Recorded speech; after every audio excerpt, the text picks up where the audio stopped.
Mani sauc Dina. Es esmu no Latvijas. Dzīvoju lielpilsētā Rīga, galvaspilsēta Latvijas. Man ir neliela ģimene ar 2 bērniem. Tas ir neliela ģimene mūsu valstī. Kad mūsu valsts iestājas Eiropas Savienībā, tieši mums piedzima meitiņa. Un,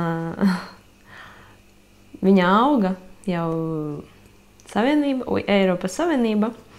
Pēc tā, ka mēs iestājāmies Eiropas Savienībā, mums daudz kas ir mainījies mūsu valstī, un es domāju, ka katram cilvēkam viņa dzīve ir mainījies un uz labāko pusi. Maniem bērniem bērnība tagad ir daudz savādāka nekā bija mana bērnība un manam vīram. Mūsu bērni aug attīstītākā valstī, un viņam tagad ir daudz iespēju. Protams, man ļoti gribētos, lai mūsu valsts arvien attīstās vēl vairāk, un bērni paliktu. Es gribētu, protams, lai viņi mācītos šeit, lai viņi strādātu šeit, mūsu valstī, bet kā viņi izdomās nākotnē,